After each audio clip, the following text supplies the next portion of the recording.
mulher chamada Lídia, que enquanto ouvia a pregação de Paulo, o Senhor abriu a mente dela, o entendimento dela, para que compreendesse o que Paulo dizia, para que ela então fosse salva juntamente da sua casa. Eu te peço, à medida em que a tua palavra é ministrada, abre o nosso entendimento para aquilo que o Senhor tem a falar conosco nessa noite, para que saibamos viver diante da tua presença. Te damos graças por sua palavra, em nome de Jesus. Amém. Glória a Deus, irmão. Look at me. Olhe para mim, por favor. Quantos aqui já leram essa história? Pelo menos uma vez. Você nunca leu nenhuma vez, você não está lendo Bíblia, não. Todas as vezes que eu leio essa história, eu vejo um triste relato. Por que é um triste relato? Porque, não sei se vocês lembram, alguns cultos atrás, eu falei sobre nós darmos um tema para a nossa vida, lembra? Vocês lembram? No final de tudo, a sua vida vai ter um tema. Fulano que viveu, andou e morreu de tal forma. Leandro viveu 220 anos na terra. Você está doido, mano? Não quero viver 220 anos na terra, não. Salomão falou assim, ó, que os anos de vida do homem é 70, e quando muito 80 e já cansado, enfadado. Aí você está aí com 25 anos de idade, 30 anos de idade, já querendo se matar, de tanto cansaço. Mas Leandro viveu na terra, andou e terminou a sua vida do jeito que Deus esperava. Você não fala amém, eu falo amém, Jesus, eu recebo essa palavra. Aqui nós temos o relato da vida de alguém. Por que eu digo que é um triste relato? Porque se você se atentou para o texto, diz o texto que não houve. Se você lê a história de reis, você vai ler a história tanto dos reis de Israel, quanto dos reis de Judá. A maioria dos reis de Judá foram homens retos diante do Senhor. E praticamente 99,9% dos reis de Israel, todos eles fizeram o que desagradava o Senhor. Só que há um entre eles, cujo qual nós lemos, diz o texto que foi o pior de todos. Não houve ninguém tão ruim, tão mau, alguém que desagradou tanto a Deus como esse cara chamado Acabe. E a vida dele acabou ruim, né, irmão? Piada foi boa, não foi não?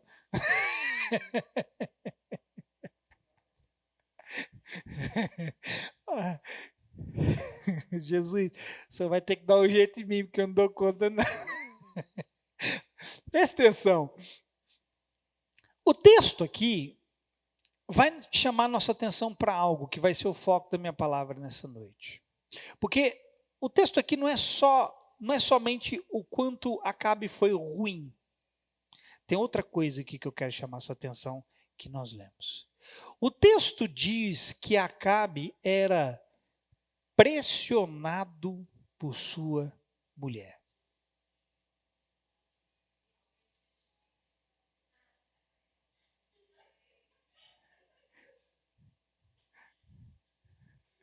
Já sei que vocês imaginou, né? Mas as mulheres fiquem tranquilas, porque não é sobre vocês. Já vai vir o pastor batendo nas mulheres. Não, fica tranquilo, que nessa noite não se trata disso. Pressionado. Quem conhece bem essa palavra? Todo mundo aqui sabe o que é ser pressionado, sim ou não? O único problema é que nós não sabemos lidar com isso. Pressão é algo que 100% das pessoas passam. Não existe uma alma viva nessa terra que não passe por pressões. Se houver 8 bilhões, 999 milhões, 845, 322 mil habitantes, repita esse número. Nem eu consigo repetir. Se houver esse tanto, todos eles serão pressionados em algum momento da sua vida. O ponto é que nós não sabemos lidar com as pressões. Aqui estava uma das falhas desse rei chamado Acabe. E eu quero ensinar o que acontece, porque nessa noite, se você entender, Deus vai descortinar um pouco do trabalhar do inimigo contra nós. Porque a pressão, muitas vezes, está escondendo algo por trás. Geralmente, quando nós somos pressionados, e aqui é o caso desse texto, existe uma outra coisa por trás atuando. E até nós chegarmos lá, eu quero que você entenda que agir debaixo de pressão, muitas vezes, é agir debaixo de manipulação. Acabe era pressionado por Jezabel com um porquê, com um porém. A pressão que a mulher colocava sobre ele visava manipulá-lo. Por que muitas vezes você está sendo pressionado a fazer algo? Porque tem uma manipulação que você não está percebendo, querendo conduzir você para onde Deus não deseja. Quem entendeu? É sobre isso que nós vamos tratar aqui nessa noite. O diabo, irmão, ele vai te pressionar para manipular você a agir como ele deseja. Ele vai cercar você por muitos lados, por muitas direções, a fim de mostrar para você que só tem uma saída, que é você fazer o que ele está te dizendo para fazer. Porque esse é o objetivo dele, é te pressionar, é manipular você a fazer a vontade dele. Quem não vai fazer, diga amém. Só que muitas vezes não é só o diabo, irmão, que vai te pressionar, pessoas também vão. E na maioria das vezes o propósito é o mesmo, te pressionam para te conduzirem, para te manipularem. Paulo, certa vez, ele disse em 2 Coríntios, no capítulo 4, no verso 8, que ele era pressionado de todos os lados. Veja o que diz o texto. De todos os lados somos pressionados, mas não desanimados. Ficamos perplexos, mas não desesperados. De todos os lados que Paulo ia, tinha alguém exercendo sobre ele uma carga excessiva, a fim de que ele se desviasse do seu caminho. Se Paulo determinasse ir pregar o evangelho em tal lugar, quando ele chegava em tal lugar, tinha aqueles que exerciam uma pressão sobre ele para que ele saísse daquele lugar. As perseguições que Paulo sofreu eram pressões visando com que ele não pregasse a mensagem naquele determinado lugar. Irmão, Paulo certa vez foi chamado junto de outros discípulos de perturbadores do mundo. Eu estou com uma palavra para ministrar sobre isso. Irmão, enquanto eu e você não chegar nesse lugar de ser um perturbador do mundo, a gente não está vivendo o que Deus chamou a gente para viver. Porque a realidade que a gente vive de vida hoje está muito distante de sermos chamados, não de chatos, não de indecentes, não de religiosos, mas de perturbadores. Como assim, pastor? Perturbador é perturbador porque você carrega a verdade. A verdade em você incomoda quem não quer a verdade. Paulo chegava em lugares, irmão, teve uma vez que ele chegou em Atenas e o povo queria esfolar Paulo vivo. Porque ele começou a pregar lá na cidade de Atenas e o povo adorava demais, e Atenas cultuava uma rainha chamada Diana, que era a deusa dos Efésios, era a rainha dos céus. Quem já viu Mulher Maravilha?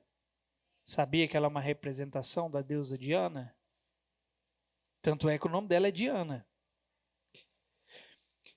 E aí Paulo criou uma confusão lá, e o povo esmagando Paulo para que Paulo saísse de lá, porque Paulo estava perturbando.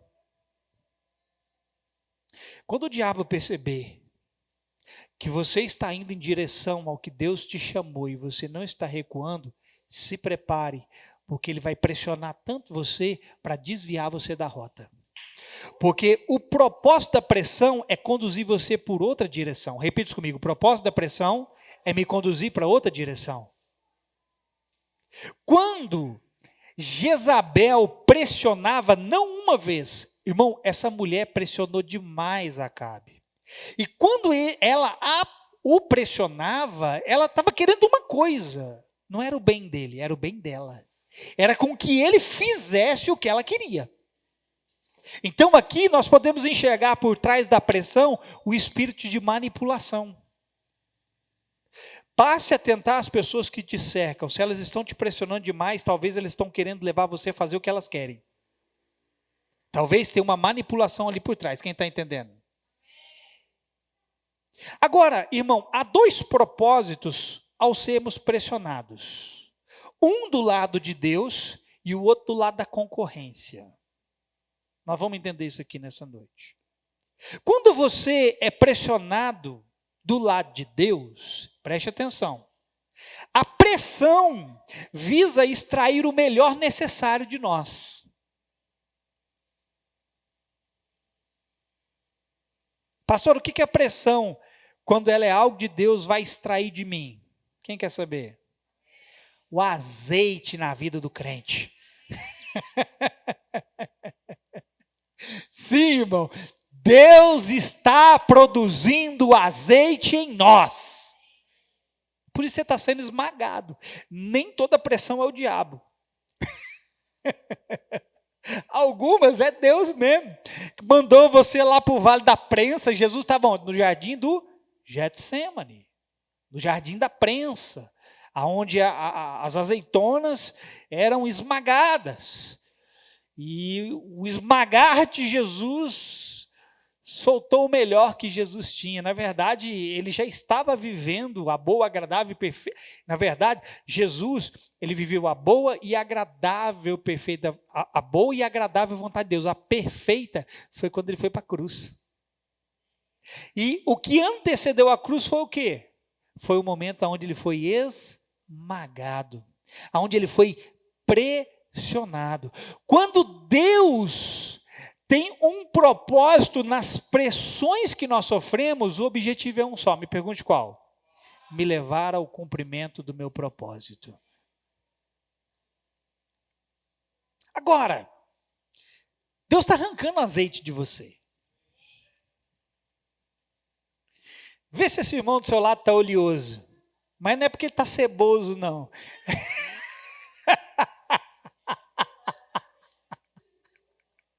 Por que, Jesus, eu faço isso? Deus está arrancando óleo de você. Irmão, talvez você não saiba, eu vou te dar algumas informações aqui. Na Bíblia, existiam vários tipos de azeites que eram extraídos da azeitona. Eu vou citar aqui alguns, só para você entender o que Deus muitas vezes está permitindo acontecer nas nossas vidas por meio das pressões. O primeiro azeite que era extraído na prensa era o azeite que ia ser usado no santuário de Deus, na casa de Deus. Era o primeiro azeite, era o mais puro de todos, era o fino do fino. Não é esse azeite que você vai no mercado que está R$50, que ele parece mais óleo, de tão transparente que ele é. Já viu quando o azeite é amarelinho? Quanto mais amarelinho, mais purinho o bicho é. O primeiro azeite, ele era usado para a casa de Deus. E detalhe, esse primeiro azeite, irmão, preste atenção, ele foi usado para consagrar tudo na casa de Deus. Ele era usado para consagrar os sacerdotes. Ele era usado para manter a lâmpada acesa. Lembra que Deus disse que a lâmpada não poderia se apagar? Todo santo dia o sacerdote tinha que chegar e colocar mais lâmpada onde? Mais lâmpada. Mais azeite aonde? Na lâmpada. Para que houvesse fogo.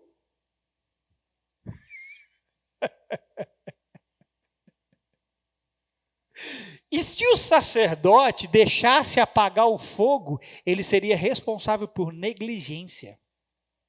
Aqui a gente consegue fazer um paralelo com as 10 virgens. Lembra da parábola das 10 virgens? 5 nécias, 5 prudentes. O que aconteceu com as 5 nécias? Faltou o quê? Azeite. Por quê? Porque foram negligentes. Preste atenção.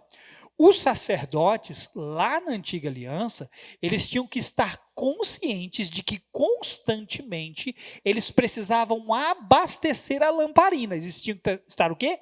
Conscientes. Por que faltou azeite na lamparina dessas cinco mulheres nécias? Porque faltou consciência.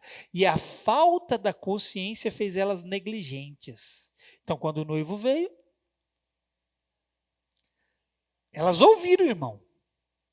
Só que faltou o azeite na hora que precisava, por causa de negligência. O segundo tipo de azeite, irmão, que era tirado, tudo isso aqui Deus está fazendo conosco. Ele está tirando um azeite na sua vida para que você sirva na casa dele. Você tinha que ter dado eu acho, você tinha que ter demonstrado que você tinha entendido o que eu disse. Porque o melhor sempre é para ele. O melhor era usado na casa de Deus. Ele está extraindo o melhor de você para ele. O segundo azeite, irmão, ele era usado para alimentação. Naquela época era difícil, irmão. Nós não temos naquela época não tinha os processados que a gente tem hoje, os industrializados. Não tinha, assim, a disponibilidade, tantas iguarias como a gente tem hoje. E o azeite, naquela época, fazia muita diferença. Mas o simbolismo do azeite na alimentação fala de haver unção do Espírito Santo no alimento que comemos e oferecemos. Vou explicar. O que você está comendo de mim hoje precisa ter azeite. E o que você vai dar de alimento para os outros precisa ter azeite. É por isso que você está sendo esmagado muitas vezes. Porque Deus quer trazer sobre você o azeite para quando você for alimentar as pessoas, tenha algo de Deus lá.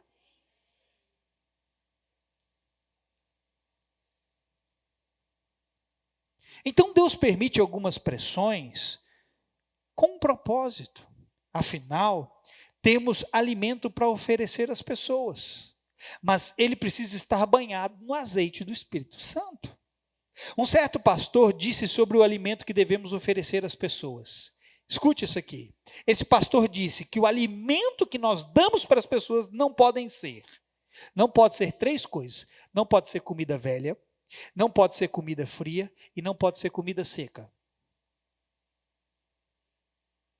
Quer saber o significado das 3? Não pode ser comida velha, não pode ser fria nem seca. Não pode ser comida velha, porque não pode faltar renovação de Deus naquilo que nós damos para as pessoas. Quando não há renovação de Deus, não há renovação de mente, não há algo novo e fresco que nós estamos recebendo constantemente do Senhor, nós vamos entregar coisa velha para os outros. Todos os dias você tem que se alimentar, irmão. F.F. Bosworth ele dizia que os cristãos, eles fazem 3 refeições quentes por dia, e alimentam o seu espírito uma única vez na semana. Você acha que você vai viver bem assim? Não, como você se alimenta 3 vezes por dia, o seu belo e lindo corpinho, você tem que alimentar o seu espírito. Por quê? Porque você tem sempre algo a oferecer para as pessoas. Posso ouvir um amém? Então, comida velha é quando falta renovação na igreja. E ela só dá comida velha.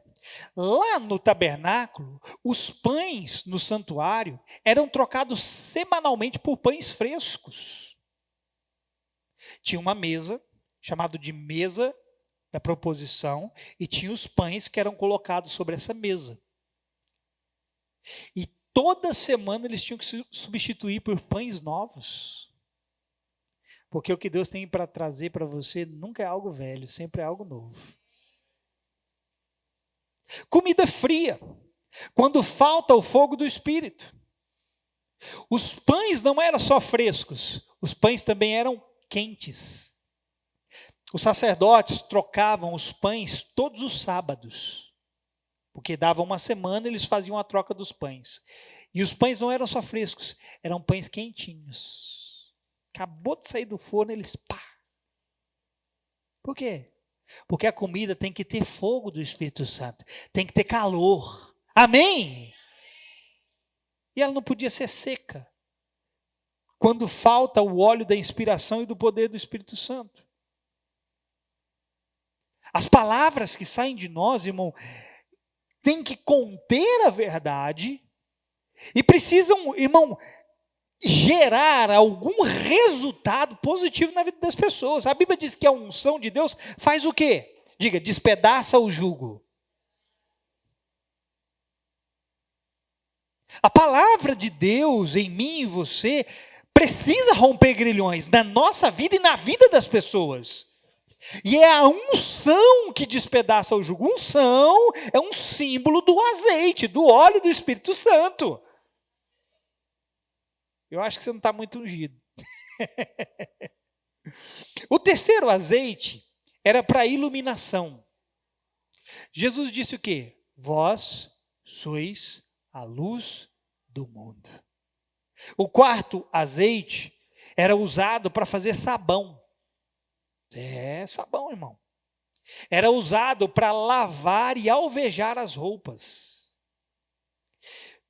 Na quarta prensa, quando já havia sido tirado praticamente todo o líquido da azeitona, eles colocavam mais força para pressionar ali, e o que saía daquela quarta prensa era como se fosse uma pasta. E daquela pasta eles faziam o sabão, que era usado para lavar as vestes. Era usado para limpeza e purificar das impurezas. Amém? Você muitas vezes está sendo pressionado e esmagado, mas é para purificar você, é para limpar você. O objetivo de Deus, quando somos pressionados, é um só: extrair de nós o produto do Espírito Santo em nosso interior.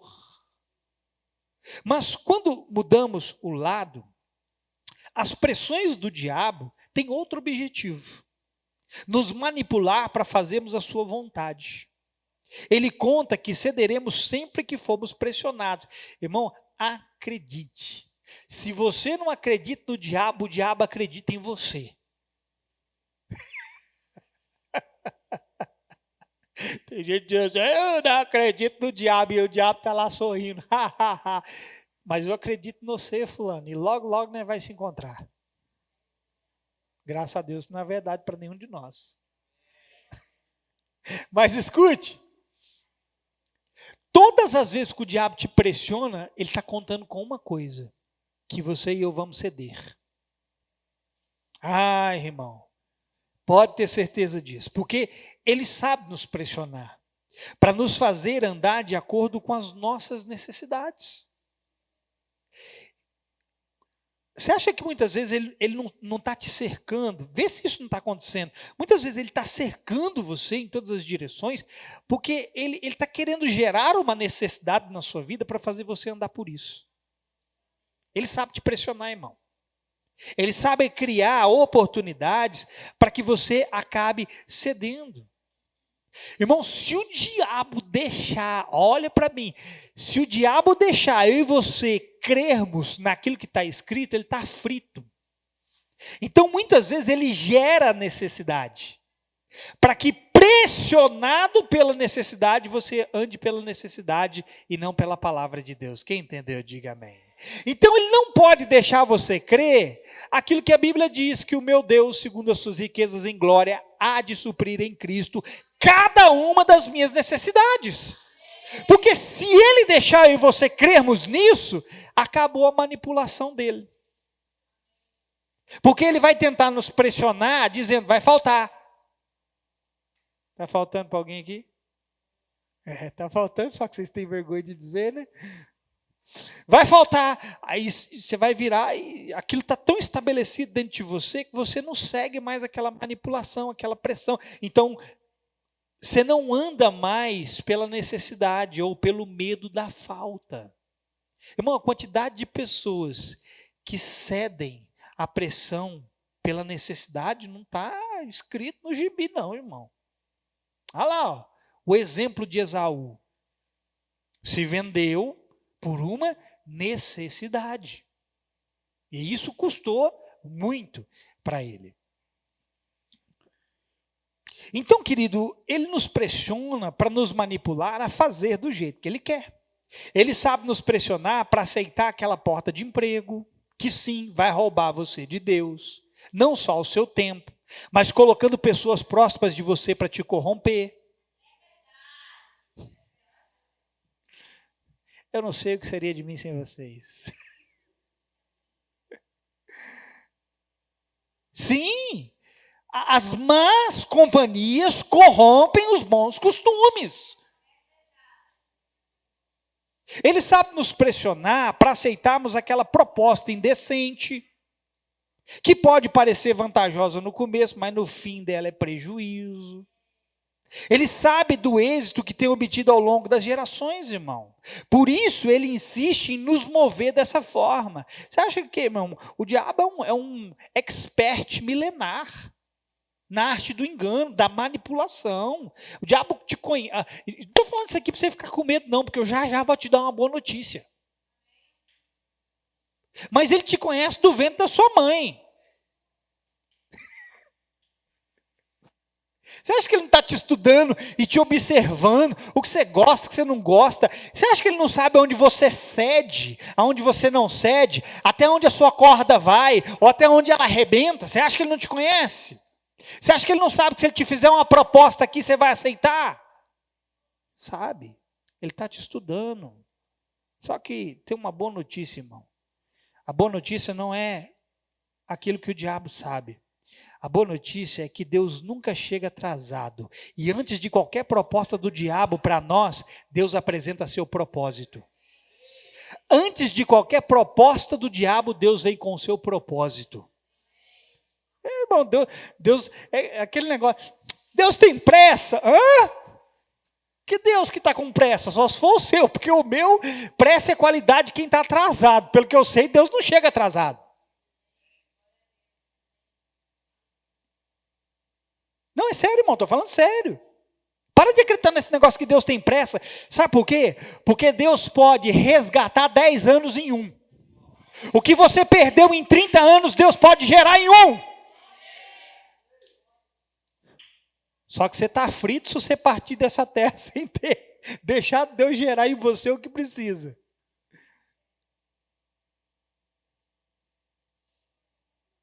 Então, querido, porque Deus não está atrasado, Ele sabe nos livrar e tirar a mim e a você de cada manipulação e tropeço do inimigo. É por isso que devemos encontrar um lugar de firmeza interior. Repita essa palavra, firmeza interior. Porque quando você tem esse lugar de firmeza interior, é porque algo da palavra foi gerado dentro de você. Ninguém é firme interiormente sem com que a palavra de Deus tenha criado esse lugar para ele. Vocês entenderam o que eu disse?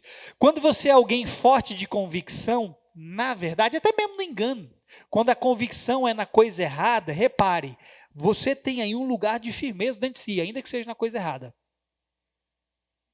Por isso que tem que ter a renovação de mente, para que novas verdades sejam fundamentadas dentro de nós, para que você sempre tenha um lugar de firmeza onde recorrer. Porque quando você tem esse lugar de firmeza, irmão, você tem a condição de não ser movido pelas circunstâncias que vêm para te manipular. Por que a gente acaba sendo movido pelas circunstâncias? Por que a pressão realmente consegue nos mover? Porque aqui dentro a gente não está tão firme quanto precisava. Repito, estar firme aqui dentro é estar segurando a palavra que Deus falou. Eu sei o que eu estou te dizendo, irmão, porque para minha vergonha eu já fui muito manipulado. Seja pelo diabo, seja pelas pessoas. E a manipulação, irmão, ela sempre acontece na mente e nas emoções. Sempre. Quer ver uma coisa? Vou te dar um exemplo. Saul. Saul é um dos caras que eu mais, assim, estudo na Bíblia. A história de Saul. Tem hora que eu fico com pena dele, tem hora que eu fico com raiva dele, tem hora que eu falo assim, bem feito, você merecia mesmo. Mas veja Saul. A Bíblia vai dizer que Saul, em um dos seus momentos, agiu debaixo de pressão. E a sua pressão o levou a ser precipitado. Quem está pegando? Cuidado com as pressões, para não fazerem você agir precipitadamente, porque podem custar caro para você. Então, debaixo de uma pressão, ele agiu precipitadamente. Ele viu o exército dos filisteus, estava acampado de frente a eles, e o povo começou a ficar desesperado, e o exército de Saul começou a se debandar, porque Samuel tinha falado para Saul, aguarda 7 dias, eu vou vir e vou dizer para vocês o que vocês têm que fazer. E os dias foram passando, e o exército de Saul foi se debandando. Saul, pressionado, teve que fazer alguma coisa para poder segurar os seus homens. Olha o que o texto vai narrar em 1 Samuel 13, verso 11 e 12. Olha isso aqui, ó. Samuel perguntou: o que foi que você fez, Saul?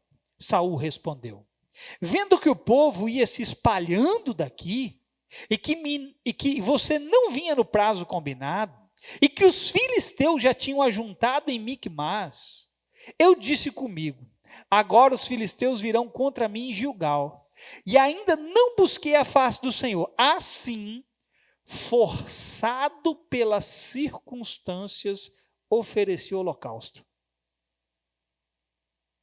Forçado pelas circunstâncias. Quantas vezes não fomos ou não fizemos algo porque os outros ou as circunstâncias nos forçaram a fazer? Quantas vezes? Quantas vezes, por causa da pressão de alguém, você abriu mão de um princípio para fazer aquilo que aquele alguém queria? Agora, irmão, não pense que agimos só quando somos pressionados. Ouça isso aqui.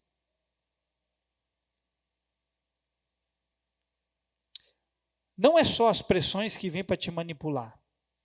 Tem uma outra coisa que também vem para te manipular. Tentações.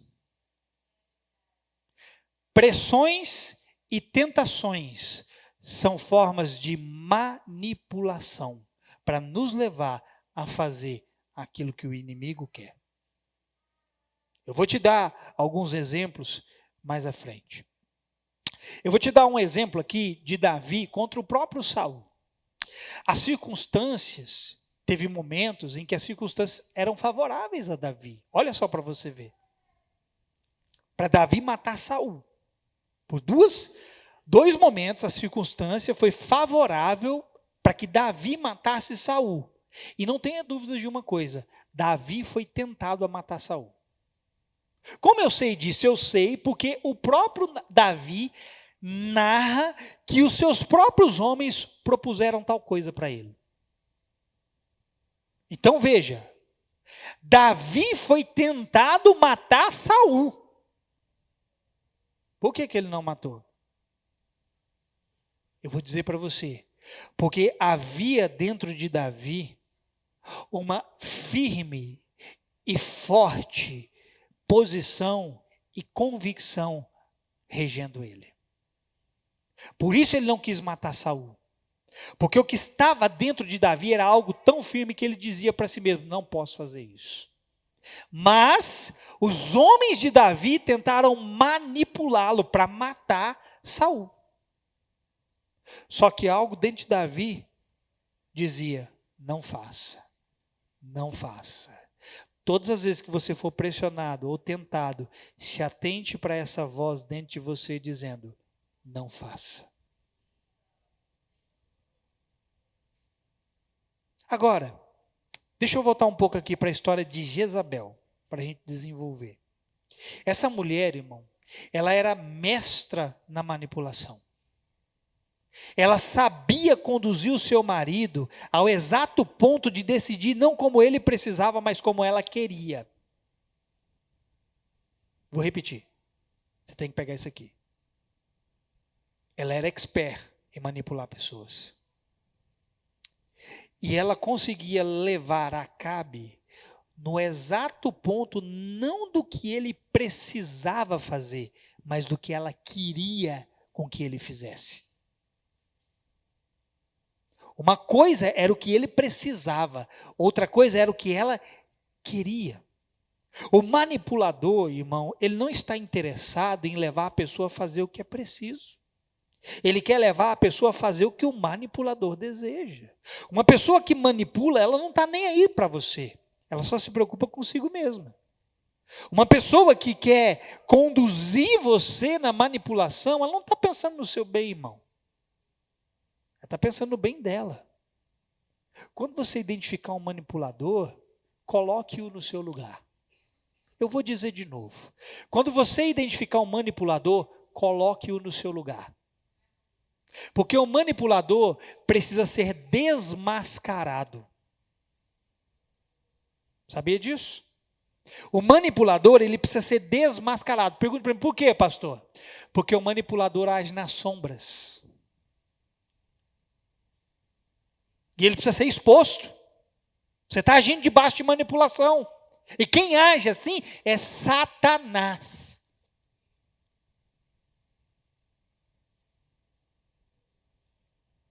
Em Apocalipse, Jesus vai falar de uma outra mulher com o nome de Jezabel. Aqui não é o espírito de Jezabel, realmente era uma outra mulher. E essa mulher fazia a mesma coisa que a esposa de Acabe, Jezabel. Interessante, né? Uma Jezabel lá no Antigo Testamento e uma Jezabel no Novo Testamento. As duas eram pessoas reais. As duas. E tanto a do novo quanto a do velho operavam debaixo de manipulação. Olha que coisa, irmão. Jesus vai dizer em Apocalipse, no capítulo 2, verso 20, para a igreja de Tiatira. Ele vai dizer isso aqui, ó. No entanto, contra você tenho isto. Você tolera Jezabel, aquela mulher que se diz profetiza.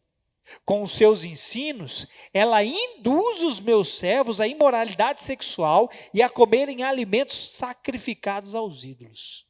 Veja isso aqui. Temos duas. Qual que é o plural de Jezabel? Jezabels ou Jezabéis? Jingle bells.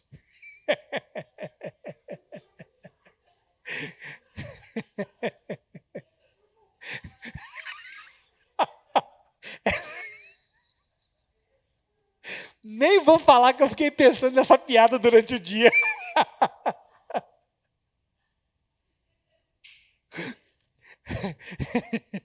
Nós temos duas Jezabel, irmão. Ambas, escute, ambas aparecem em segundo plano e operando nas sombras. Uma era rainha e agia como conselheira do rei, ainda que ela não tivesse sido colocada como conselheira. E a outra se declarava profetisa e mensageira de Deus. Ambas tinham como arma poderosa o lugar de fala na vida das pessoas. Cuidado para quem você dá lugar de fala na sua vida. Cuidado, porque tem gente que só quer manipular você. Cuidado para quem você dá ouvidos. Posso ouvir um amém? As duas aqui tinham uma arma poderosa que era voz ativa em seus respectivos contextos. Uma na vida do rei e a outra na vida da igreja. Pega a revelação. Olha aqui. Uma na vida do rei, outra na vida da igreja. Escute isso. Ambas as coisas representam autoridade. Na antiga aliança, não havia ninguém mais poderoso do que o rei. Ele era a autoridade máxima. Na nova aliança, não há autoridade máxima maior do que a igreja. E Jezabel estava lá no governo, ela estava lá no reinado, na antiga aliança, e ela continua dentro da igreja. Sabe o que ela está fazendo, irmão? nessa posição de autoridade, manipulando pessoas, tentando conduzir pessoas para o caminho que ela deseja. E aí, querido, essa manipulação, como eu disse, vem de várias formas. Vem por meio de pressões, vem por meio de circunstâncias, vem por meio de tentações. Vocês estão entendendo?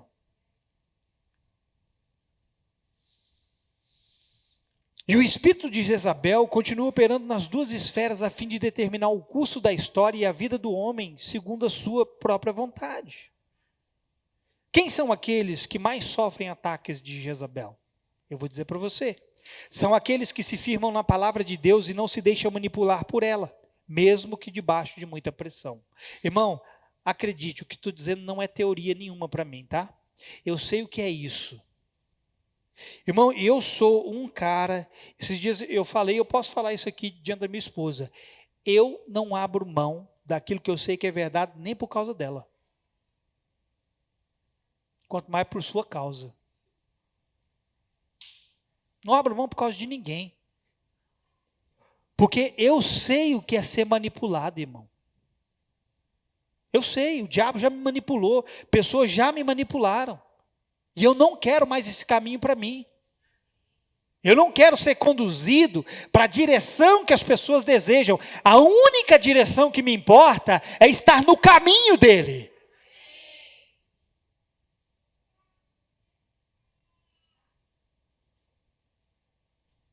É por isso, irmão, que muitas vezes, olha para mim, você vai me ver um cara chato. Ah, mas olha para mim, faz silêncio. O pastor é duro demais. O pastor é cabeção, não ouve ninguém. Antes de você me chamar de cabeção e dizer que eu não ouço ninguém, ou falar que eu sou orgulhoso, pergunte para mim qual é a razão da minha convicção e de eu não abrir mão dela primeiro. Pergunte. Porque debaixo de toda firme convicção, há algo que alguém está se apoiando. Então, quando você me vê não recuar um passo sequer por causa de ninguém, você não tem que me criticar. Você tem que perguntar, por que o pastor é tão convicto nisso que ele está se agarrando? A mesma coisa é você. Por que você é tão convicto em tantas coisas? Porque você está se agarrando em algo que você acredita de unhas e dentes. É por isso que muitas vezes a gente não consegue convencer o outro, porque a firme convicção só o Espírito Santo consegue substituí-la.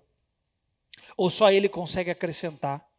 Às vezes eu vou sentar com você ou com alguma outra pessoa e a gente vai conversar, vai debater e eu vejo que ela não entende como é preciso e ela vê que eu não entendo como é preciso e eu vou tentar convencer, mas não vai resolver. Porque há algo no qual ela está se apegando e ela não deixa ninguém mostrar para ela um outro lado da história. Eu sou assim muitas vezes, irmão, porque eu estou me agarrando a algo que eu creio que é de Deus.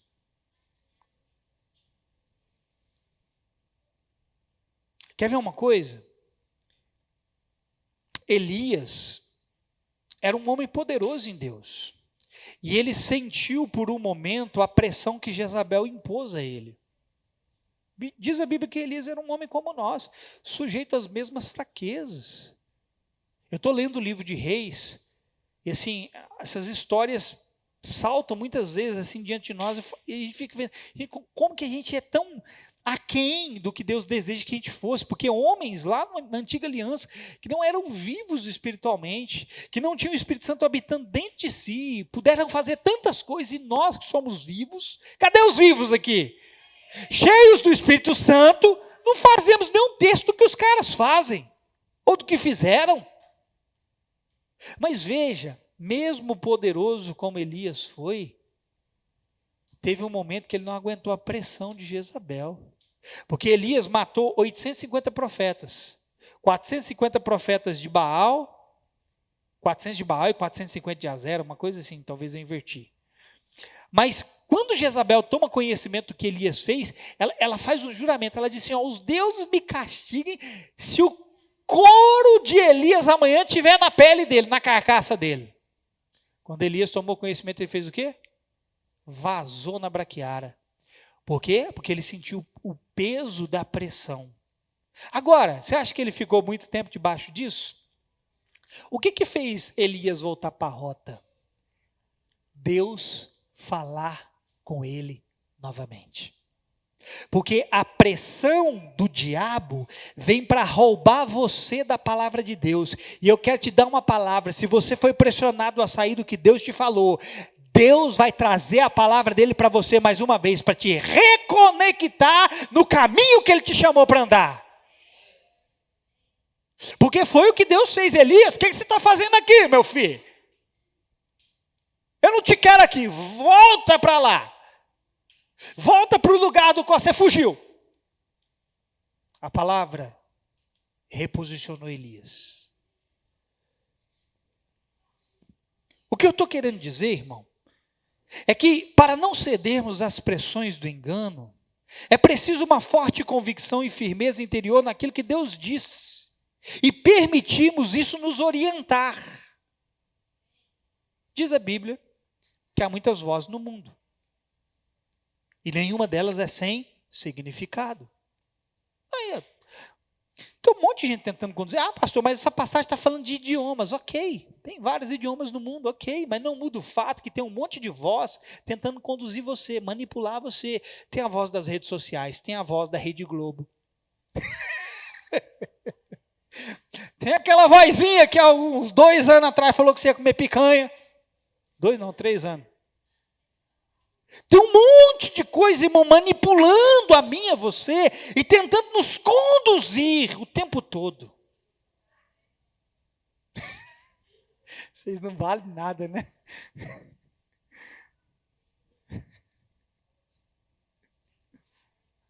Irmão, encontre esse lugar de convicção e firmeza. E deixe com que isso te oriente. Deixe que isso conduza você. Porque se você não for firme aqui, qualquer vozinha exterior vai mover você. A Bíblia fala de pessoas que são levadas por vários ventos de doutrina. Por que alguém é levado por vários... Olha isso aqui, já contei isso algumas vezes, vou contar de novo. No início da igreja, muitos anos atrás, a gente teve um pessoalzinho aqui, né, que soprou um ventinho aqui, ele vai para cá. Soprou um ventinho ali, ele vai para lá. Soprou outro ventinho aqui, ele vai para lá, ele vai para lá, ele vai para lá, ele vai para lá. Eles procuraram em tudo quanto era lugar. Sabe onde eles terminaram? Em lugar nenhum. Porque uma hora a verdade era essa aqui. Outra hora a verdade era aquela ali. Outra hora a verdade é aquela ali. Outra hora a verdade é aquela ali. Um parece que foi para o centro de Macumba. O outro segue um falso profeta chamado Cacua Filipe.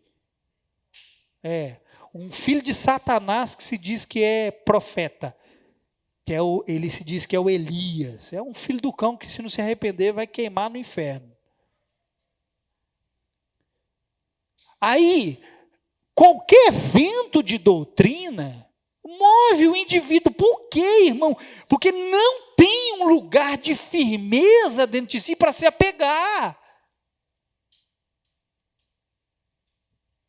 Vou te fazer uma pergunta. Não estava aqui no que eu preparei não, mas vou te fazer uma pergunta. Será que deixa eu me colocar para você não achar que eu estou sendo invasivo demais, mas será que nós chegamos ao ponto de nos tornarmos uma pessoa que vive por uma palavra e está disposta a morrer por ela? Sabe para quem que isso é verdade? Para quem de fato se firmou naquilo que Deus disse. Porque senão, irmão, hoje você está aqui, amanhã você vai estar ali. Ventos de doutrina levando você para vários lugares, te manipulando do jeito errado.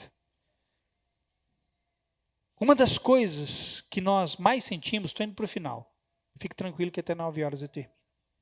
Não é para rir o que eu vou falar logo a seguir. Mas uma das coisas que nós mais sentimos nas pressões é um negócio chamado desorientação. Quantos aqui já se sentiram desorientados em determinados momentos da vida? Estava sendo pressionado, você não sabia para onde ia. Você ficou igual barata tonta que tomou baigão na biloca do zóio. O nego apertou tanto, ficou tão difícil, que você... Ui, para onde eu vou? Onde que eu vou? Cadê? desorientado. Deixa eu contar um caos para vocês. Eu me lembro, vocês gostam desses casos. Eu me lembro que em 2004 eu estava no Exército. 2004 a 2006. 2004 eu estava no Exército e no meu primeiro acampamento, nós tínhamos uma oficina, que era uma instrução, a gente chamava instrução, que era uma instrução de orientação. Orientação. E eles enviavam uma dupla de 2, porque tem que ser uma dupla de 2, que se for de 3 é um trio. E eles mandavam de 2 em 2 soldados, preste atenção. E a gente precisava seguir a bússola e as coordenadas que eles haviam dado para a gente, para que a gente pudesse cumprir algumas missões, alguns objetivos. E tinha tempo para fazer isso.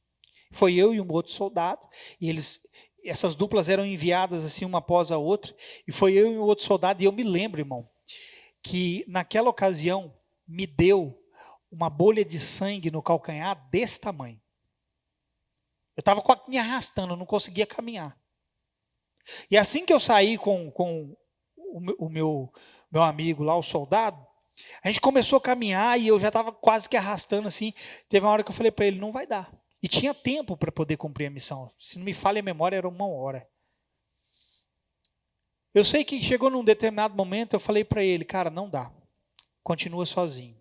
Eu tive que parar, me desequipar, tirar minha mochila, tive que pegar o meu kit de primeiros socorros, tive que tirar o meu coturno. Irmão, não é brincadeira. Uma bolha de sangue desse tamanho. Não era bolha de água, era de sangue no meu calcanhar. Falei, eu vou ter que fazer alguma coisa aqui, porque não dá para continuar. Eu tirei meu coturno, peguei uma agulha que eu tinha, fiz a besteira de furar. E ele foi embora. Falei, cumpre a missão aí sozinho. Beleza. Acabei de fazer, enfaixei. Irmão, quando eu coloquei o coturno, foi a pior burrice que eu fiz na vida. Porque ficou pior do que antes. Em resumo, quando eu coloquei o coturno, eu sabia que quem não cumprisse a missão sofria punição. Quer saber o que aconteceu comigo? Eu fiquei desesperado. Por quê? Eu estava no meio do cerrado, o cerrado aqui na nossa região, árvore seca, no meio de um monte de árvore do cerrado, sozinho, pressionado, porque eu não queria ser punido, porque eu tinha que cumprir o objetivo, e se eu não cumprisse o objetivo, eu ia ser punido. E eu fiquei assim, meu Deus, para onde eu vou? Irmão, a pressão foi tanto em mim que eu fiquei desorientado. Eu nem sei como é que eu saí de lá, nem lembro. Nem lembro. Eu sei que o resumo foi, terminou a missão, não cumpri meu objetivo, pelo menos eu não cumpri. Tomei um esporro, mas depois eu tive que mostrar acho que foi para o tenente, mostrei para ele a condição que estava meu pé. Tomei o esporro. Mas eu fiquei desorientado. Por quê? Porque eu estava pressionado. Irmão, é sério, eu não sabia para onde eu ia. Se eu ia para a esquerda, se eu ia para a direita, se eu ia para frente, se eu chorava, se eu chamava minha mãe. Porque é isso, irmão, que acontece quando você está debaixo dessas pressões. Tendem a te desorientar. Mas se você encontrou um lugar dentro de você que te baliza, que te conduz, que te orienta, fique tranquilo. Você vai passar pelo labirinto e você vai sair do outro lado. Precisamos aprender algo.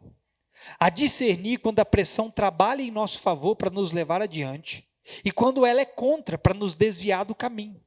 Porque quando é a nosso favor, o fim dela é o nosso propósito. Vamos lá, estou terminando, preste atenção no que eu disse. Deus precisa nos dar discernimento para saber quando estamos debaixo de pressão, se as pressões estão trabalhando a nosso favor ou contra nós. Ao seu favor é quando a pressão te conduz ao seu propósito. Contra você é quando ela desvia você do seu propósito. Quer ver um exemplo? Jesus foi pressionado lá no Monte das Oliveiras. Mas toda a pressão sofrida lá visava o cumprimento de um propósito.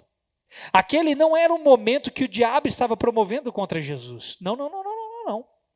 Jesus no Monte das Oliveiras não era o diabo que tinha levado ele lá. Foi o Pai que tinha levado ele lá. Amém ou não? Mas só visava uma coisa, alcançar o propósito final. Então, quando você está debaixo de pressão, que é algo de Deus, isso tem o propósito de te levar para o final, para cumprir o propósito de Deus. Só que quando ela é contra, ela vem para nos desviar da missão. Quer ver outra coisa? No início do ministério de Jesus, ele foi levado ao deserto pelo Espírito, sim ou não? Só que o que vem logo a seguir não era Deus promovendo. Porque diz a Bíblia que Deus não tenta ninguém. Deus não pode ser tentado e não tenta ninguém.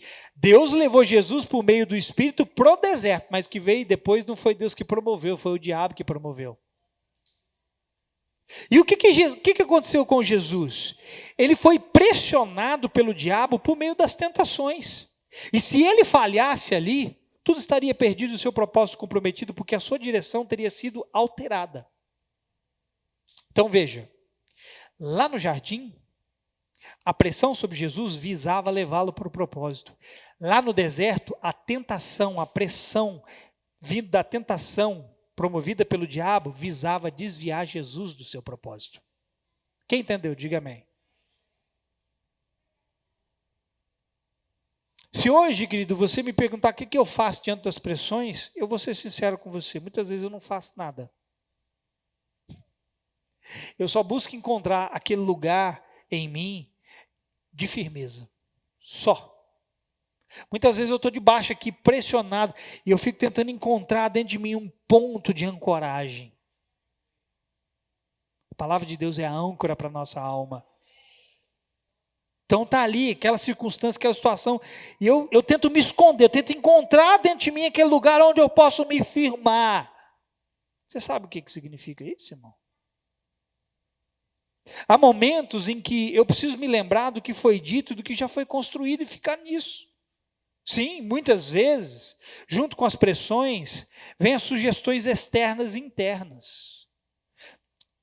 Não é só as vozes exteriores, muitas vezes é as vozes interiores. Você tem que estar atento a essas coisas. Às vezes eu sou radical, às vezes eu sou vulnerável. Mas eu sempre busco me refugiar no que já me foi dito, porque isso me basta.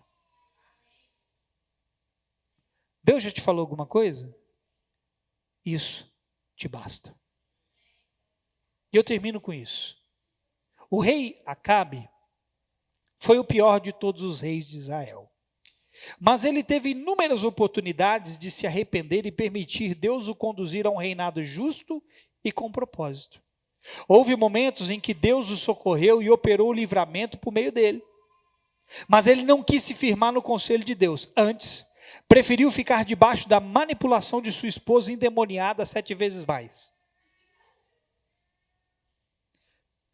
Irmão, essa mulher, tinha hora que o diabo falava assim: sai de mim, mulher. De tão endemoniada que essa mulher era.